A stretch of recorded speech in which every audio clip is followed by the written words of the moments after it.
Welcome to Serenity Wealth Now with Chris Cooper. This is not your typical financial radio show.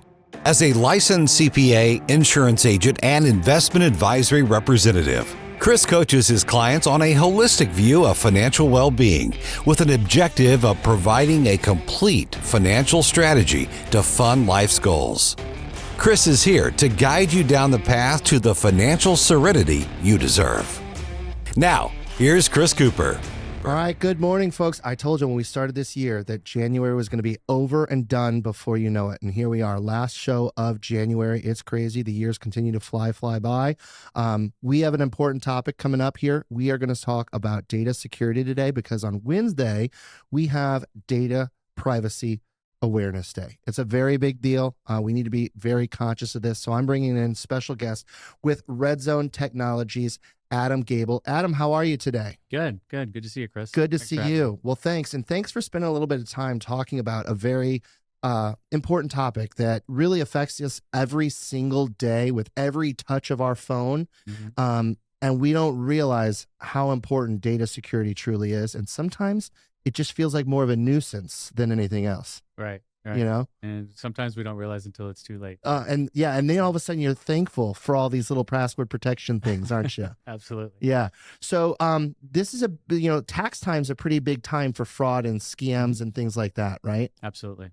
And I think coming off the holidays is another prime time for it as well. Yeah, I mean it's getting to where every time is a prime time, but you unfortunately see, yeah, there's a lot of trends that you'll see right now. You'll get the malicious text messages and emails claiming to be the tax providers are coming from the IRS saying, hey, click here to submit your taxes and things like that. So there's definitely a lot of awareness that people need to have. Yeah. This time of year. And I think that's a lot of what you guys do, right? Is provide some of that education to help consumers out there make sure that this statistic is not one that you're a part of.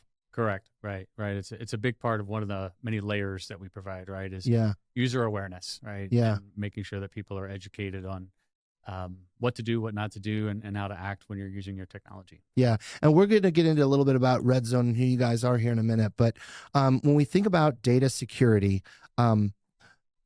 prevention is kind of the big key, right? Does most of the times when there's a scam involved, does it truly have something from an intervention perspective that a human could have prevented? Yeah, absolutely. Yeah. Absolutely. And I mean, today, the methods are different today, compared to when we think about cybersecurity and you think about a hacker. Yeah. Some people still think about the oily faced kid in their mom's basement, that's down there trying to hack into a network. And that's not what it is today. It's a lot more sophisticated. So it's a lot of it that we see today is really being funded by technologies like AI and artificial intelligence. Yep. But it's being driven by actual nation states, right? So there's, competitive nations out there to the United States that are doing a lot of what we see. Wow. So just trying to cause problems in the infrastructure of our country. They do, right? Yeah. And they're finding ways to scam money from people, and that's how they're getting funding to do what they do. To me, that's like, there's lows of lows in populations, right? Like I could never cold call somebody. I just can't do that, right? That's just like, I'm like, oh man, I feel really sorry for those people. But these scammers, like there is just I could go, I'm going to lose words there. I'd be bleeping out the whole show if I said my real feelings here. Yeah. That's a low of low, in my opinion, to try to scam somebody out of their funds. It is, and it's scary. And it's, what's scarier is, you're talking about some of the low of low people, but the tools that are out there today allow them to scale, right? Right. And I don't think anyone you talk to today is not seeing that phishing email or that malicious, text message and things like that. So they come across in the thousands every day. Yeah.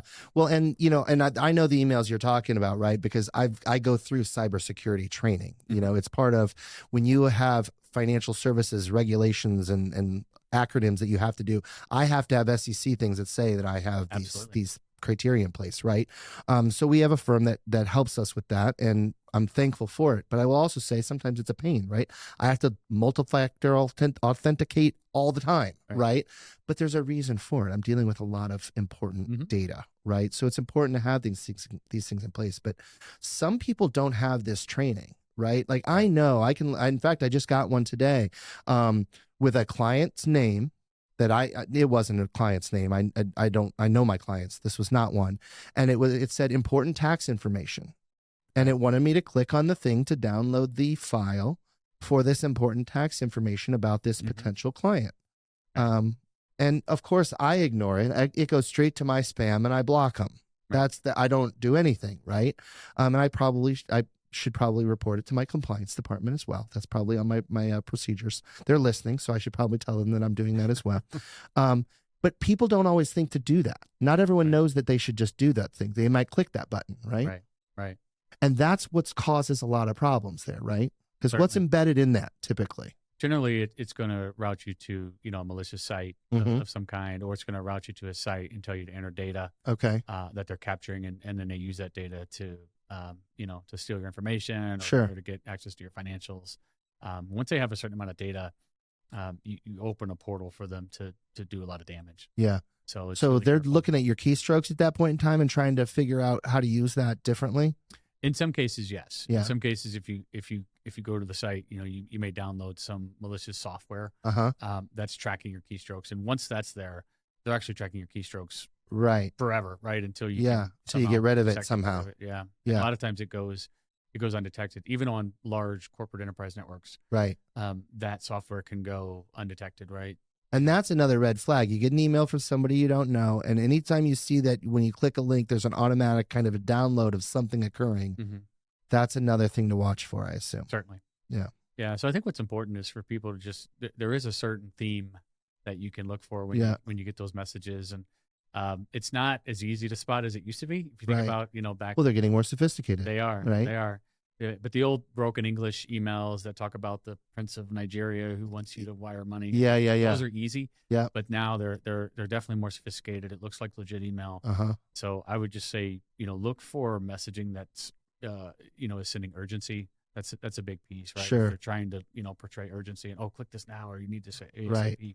Right. Those are things that are automatically or else kind of both, right? If there's an or else example to it, right, or a feel to it, you've probably got a problem. Yep. Right. Now I'm also hearing now that thanks to this wonderful thing called AI, you've probably heard of it, right?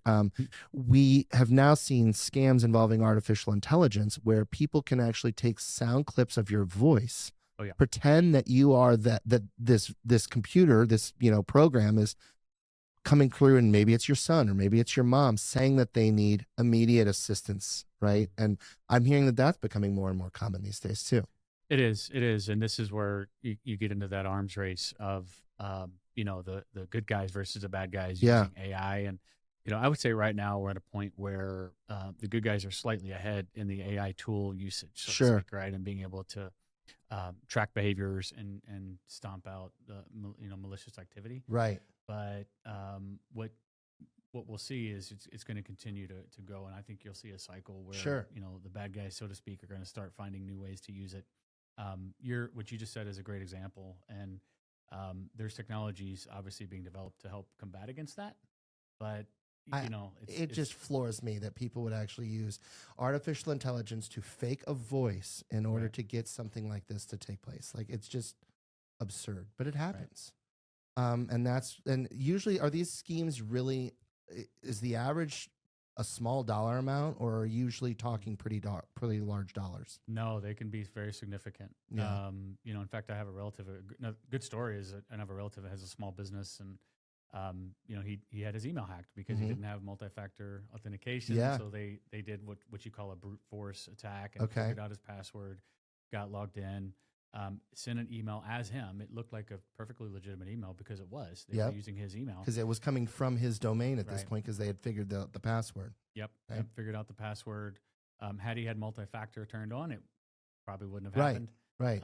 But they emailed his bank and said, "Hey, I need $40,000 wired," and sure enough, it was sent. And the bank sent that money. Now, the financial institutions are getting better at this too. They are. Right?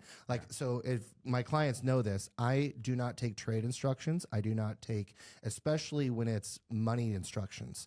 I only do it verbally because emails can be susceptible to this. So there's your story, guys. If you think I'm being a pain, that's why. There's a reason behind these regulations. Yeah, well, you're doing it right. Yeah. I mean, that's certainly the right way to do it. And I would say in that case, it was probably a case of someone at the bank probably not following the right procedure. I would, because they usually do a pretty good job. Now, obviously, your was this? You said your brother was this? Correct. Yeah. So did they get the money back from the bank then? The bank did. Yeah. You know, because it was kind of they didn't follow their fraud prevention measures, I assume. So I assume that, you know, and I think that's, you know, honestly, it's kind of a gray area. And I think the bank probably decided, you know, who's really at fault and what are the legal ramifications. And also, this is a good customer. And, you know, relationship matters. Right. So they did the right thing by giving it back. But well, and hopefully they went through some training exercises there too, because there are some checks and balances that do exist for protection purposes along the way as well. Right. But we're never perfect. Like that's the hard part. It's very tough because, you know, what do you do if you hear that it sounds like it's your child that needs funds?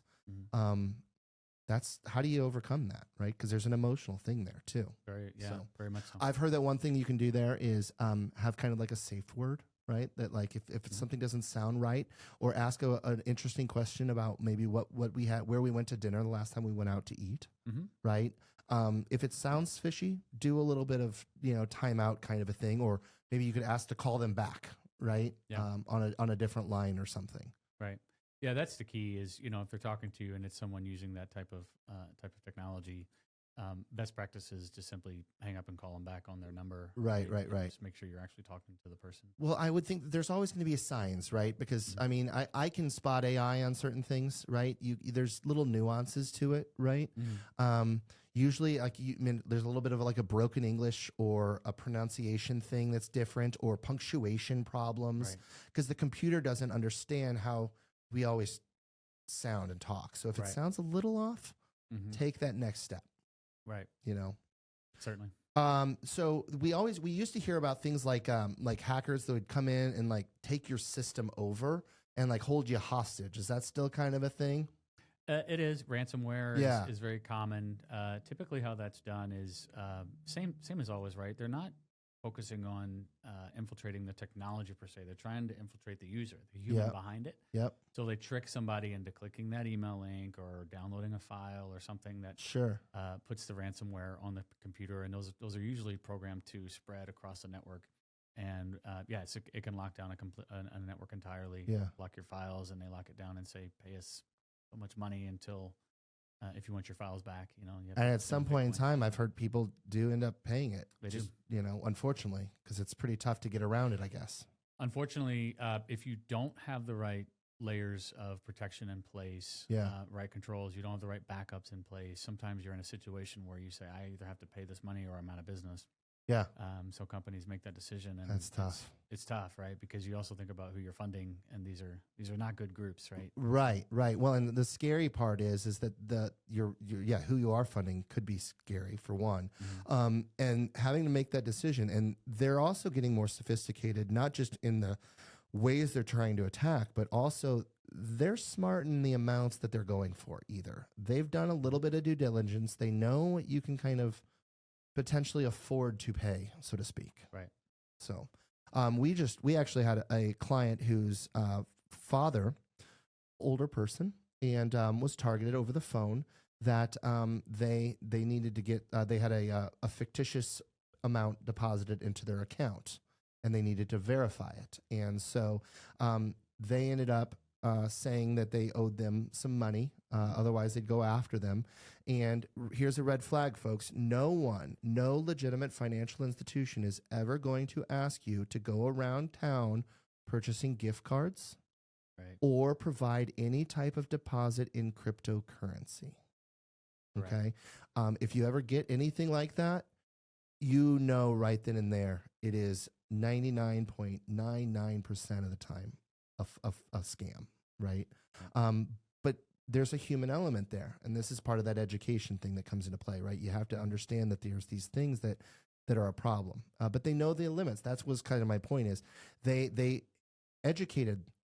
their own education of saying, listen, the store manager's going to come up to you and they're going to ask you, are you sure that this is legitimate in a transaction that's going to make sense? Because they know that anything over $1,000 in gift cards is going to be a potential problem. They have to go and escalate. That's their fraud countermeasure. So they've done their part to know what these stores are going to have as flags, and then they tried to educate the person that they're scamming to say it's not a problem. they expect this, and here's how you work around it, and then you go to the next store. Right.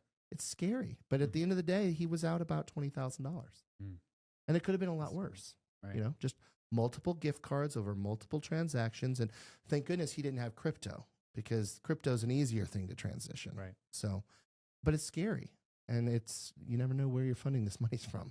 Right. Exactly. Yeah, it is scary. So there's the personal element that you can do, right? So we talked a little bit about that from an IT security perspective, because I know that's a lot about what RedZone does, is help on the, the beforehand perspective, the getting the infrastructure in place perspective, right? So talk a little bit about the technology side that's important to have within your infrastructure, whether you're a business or really even if you're an individual as well.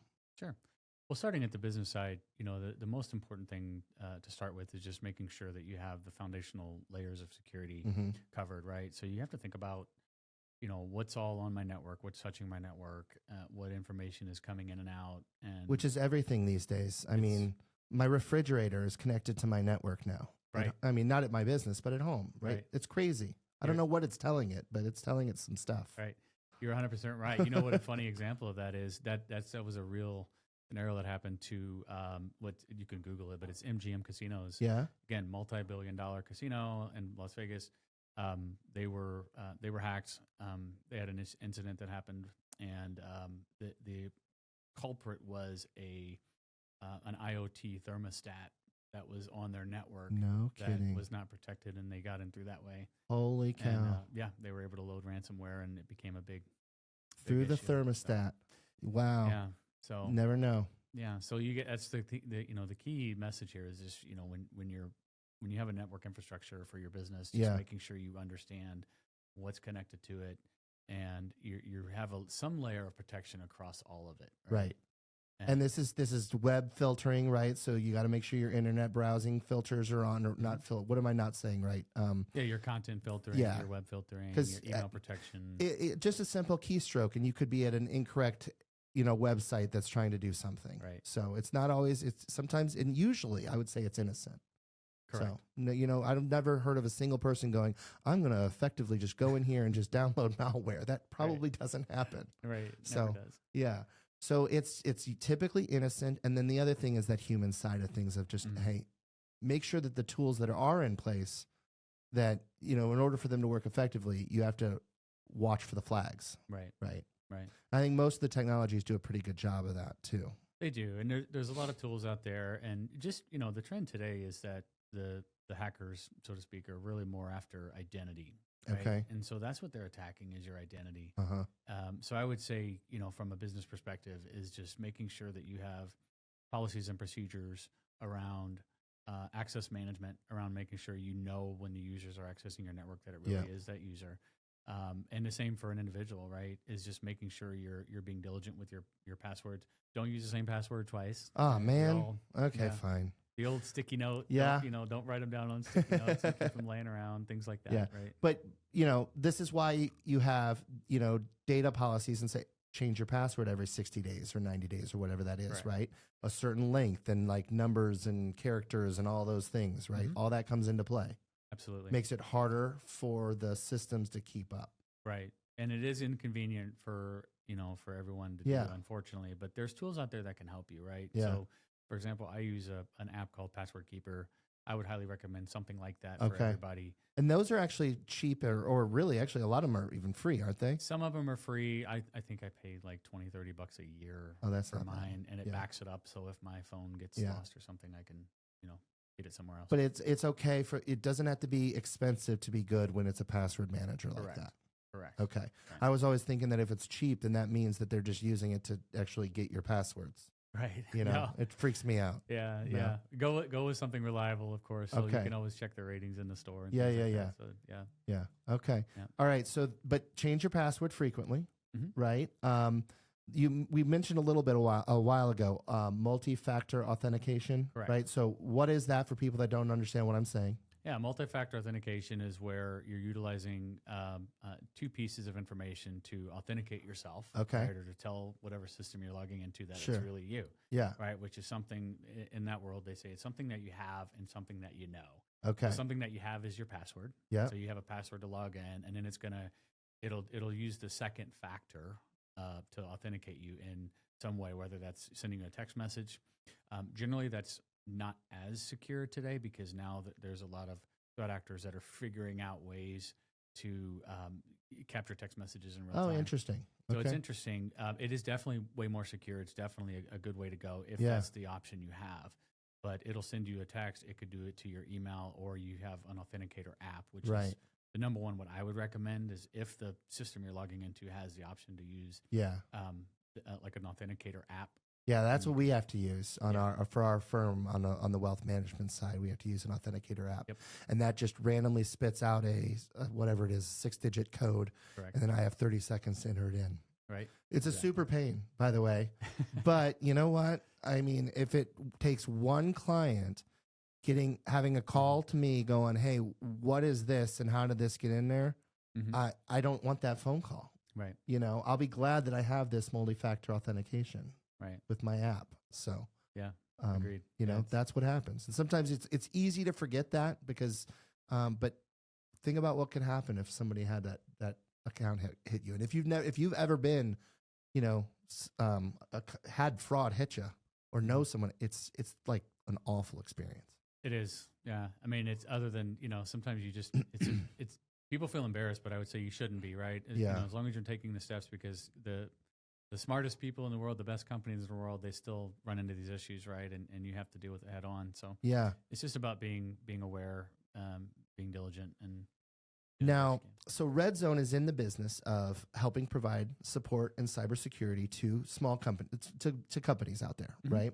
So do you guys also kind of do things like try to intentionally hack into a network, you know, to see if you can, you know, stump the system, if you will? Yeah, we do. Yeah, you have to, right? Right. It's part of those controls, right? Yeah. So what we focus on is really just not just, hey, here's the tools you need. It's really more around providing the assurance and the diligence and just the operational security component. So the education of the human factor as well. Correct. Yeah. So it's an ongoing thing, right? And one of those is what you refer to as we call offensive security. Okay. Right. So penetration testing is the word, or pen testing in our world. So that's literally you hire you know, someone to come in and hack your network, right? Yeah. In an ethical way, but they're going to hack your network, and then they're going to come back and say, yeah, here's what we did, here's what we got access to, here's all the data we have, and here's how we got in. Oh, and here's how you fix it. That's that last variable. The here's how you fix it is kind of nice though. That's why you do it, right? Because the people that take your stuff, they're not going to give you that. Right. They're going to just take your stuff. So that's pretty interesting. So, so you help these. So when you go and do it, when somebody comes in and says, "Hey, I need some help with my IT security," what is kind of the steps you guys go through? I think the most important part is just you have to seek first to understand, right, what's going on in their environment. So you really can't make any recommendation. Just like in a financial services world, you have to understand, okay, where are you at today? What do you have today? And where do you want to go? What's your goals? Yeah. So we need to understand, first and foremost, what's on their network. You know, how are they managing it today? What are the tools they have in place? And then are there any compliance controls that they have to, you know, make sure that they're responsible for? So if you're in healthcare, obviously it's HIPAA, right? If you're in financial services, it might be the SEC or some other regulatory body, right? That's going to make sure you're doing those things. Or maybe you have an insurance policy. A lot of people today have cyber insurance coverage, which is really important. So if you have those, there's going to be some policies in place that's going to say, hey, you need to have X, Y, Z. So we just want to understand all those things first. Yep. And really just kind of take it as more of a consultative approach. Yeah. So a lot of times we'll do some small assessments, or sometimes even no cost assessments to evaluate what's going on. Okay. And then from there we can make recommendations. The ultimate goal is that, you know, we look to find companies that want to partner up with us and allow us to sort of co-manage the environment and be that, you know, sort of security overlay for them, and actually have an opinion on how their network is designed and how it's built. Well, in today's world, you have to. I mean, because it's usually it's not a matter of if, it's kind of more a matter of when in today's world about, you know, data breaches and things like that, right? I mean, the best companies do that. You know, if you have a Google account or whatever, you'll still every now and then you're going to get a little notification saying, "Hey, hate to say this, but you know, your password has been found in a breach." Right. And they report it. They have to. And then you have to change all your passwords. Correct. But you'd say we should do that anyway, shouldn't you? Yeah, we should change it, and yeah, never. That's the exact reason why you never use the same password twice, right? Right. Because at some point you have to assume eventually the password you have is going to get out on the dark web. Yeah. And, so using multiple ones is always best practice, because if they find one, what they're going to do is assume, well, okay, well, you're using this ABC123 as my password. Yeah. I'm going to try it on all the other systems you might have. So the password manager is the top, the best in class, right? So that's that they kind of randomly assign you a really long password, is my understanding, right? You can create your own, but you can also have it just randomize it. Okay. And everything is completely random. But you don't have to remember it necessarily as an individual, because the system itself is going to kind of help do that, right? Correct. And it does provide some other added conveniences while keeping you secure. So like with my app, I can actually tie it in to the device I'm on, and then when I'm trying to log into a platform, it can tie back and pull that password in, so I'm not having to go in and manually type in a 20. Gotcha. Yeah. So you have a secure password, but it's easier. It can use your biometric ID, whether it's Face ID. So it knows that, and it knows the device you're on, so that if it sees that device is not on that network or in a different location, Correct. it can use some of those location services to say, we have a potential problem here. Correct. Okay. Correct. Yeah. So if we're not using an app, then it's, and you're doing your password, don't use the same password for multiple applications. Correct. Complicated password, I assume. Best practice would be that. Yeah. Yes. Mm-hmm. Numbers, digits, all that stuff. Does it matter? Right. Yeah. Usually the site you're logging into today, if there's anything, reliable, they're going to usually force it. They do force certain things to be in there. Yeah. Right. Of a length or whatever. But the key there is, and I think the biggest takeaway is, don't think convenience by keeping everything the same across makes your life easier. It does, but only in the short run. Exactly. All right. Exactly. Yep. Man, I was hoping that there was going to be this big easy thing button. I want the easy button to cybersecurity, Well, I will say there's, companies are aware of that, right? Yeah. And there is a lot of effort going into driving more convenience, because obviously the easier you can make it, the less breaches we're going to have, right? Yeah. And at the end of the day, there's always going to be someone that's not being diligent, because it's challenging. So.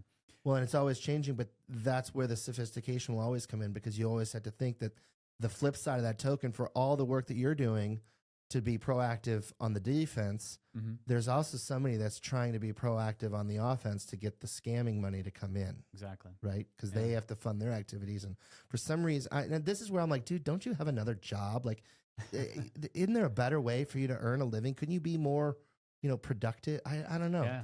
Well, that's the scary part is that is their job. Right. And a lot of these, where they're going back to is, I mentioned earlier, they're going back to nation states, and these are truly organizations that have big facilities with cubicles and big offices, and they're, imagine how much good they could do with themselves. Right. And but I'm very much like, I just can't, it's hard for me to fathom falling for that kind of stuff. And now I'm probably going to be charged, now I'm going to get really hit hard for saying this. I'm going to knock on wood here, guys, that I'm not going to have a problem. But it's amazing. And I'm just sitting here, oh no, I know what I'm looking for, and it won't happen to me as a result of that. But that's not the right answer, because it can. It can happen to anybody. And I'll even give you one good example. Yeah. Because it actually almost happened to me literally probably 2-3 weeks ago. And you're in this business. And I'm in the business. Yeah. But I was at the Verizon store getting a new phone for my daughter, and I'm talking to the associate. And if you've ever done that before, they say, hey, I'm going to send you a text message so I get access to your account. And right. So I literally get the text message from Verizon. I click to authorize it, and I'm not lying. 3 minutes later, I get a scam text from Verizon, just a total freak coincidence. Yeah. From Verizon saying, click here to make sure you get your points, or something silly. Okay. And out of instinct, I'm like, I'm in the Verizon store. Right. This is the real. I saw Verizon. I'm pushing this, and as I'm pushing it, I'm going, wait a minute. And I looked up and I asked him, I said, what's this about points? What are you sending me? And he got this dumb look on his face. And the second he had that look, I realized. Yeah. But the point is, like, I'm in the business, right? Yeah. And you never know timing, circumstances, where your head is. It can happen to truly anybody. Sure. So it's just about being diligent all the time. Yeah. So nothing happened. You were okay, but you just made sure you stopped it. Nothing happened. Yeah. And I would say if I wasn't in the business, I would have filled out the form and gave them all the information. And if you think about behind the scenes, right? So technology exists to geofence locations, so they could easily know that you're in a Verizon store. They could easily understand that they see this little transaction that took place, the authentications, and now a couple minutes later, I get why they would spend the time to do this. Right. That's where they're getting smarter. That's incredible. That's why you have to be that much more diligent. Exactly. So, all right. So we've got the contact information to reach out to you guys to get some assistance to help for companies that are needing cybersecurity assistance in their lives. So I'll attach that here on this episode. But man, thanks for helping our listeners here. This is very good to know and kind of scary out there. So it's good to know that we have a partner out there that can help. Absolutely. Thanks for having me. Absolutely. Folks, I think the key lesson here is in today's world, technology is crazy. It is a fast-paced environment, and things are changing constantly. Technology exists, and the data protection systems that exist in today's world are there for our protection. It's easy to overlook. I am guilty of it too. I absolutely hate thinking about all these password rules and changing them all the time. I'm fortunate that I have someone behind the scenes that helps me take that bias away. I'm forced to change my password. I'm forced to think about it. I have to do IT cybersecurity training on an ongoing basis.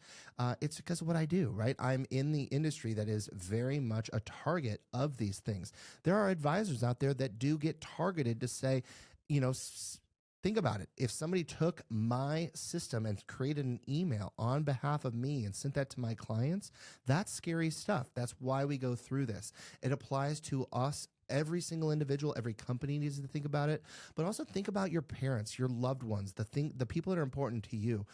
Really the most susceptible from an individual perspective are those older and those younger folks who haven't necessarily experienced all of those things, right? Older folks didn't necessarily grow up in the computer age and didn't have the benefit of understanding how to live in the technology environment we're in. So we need to make sure we educate them. We need to make sure we understand the concerns they have, and quite frankly, make sure that we got to learn, we got to see the red flags on their behalf a little bit too.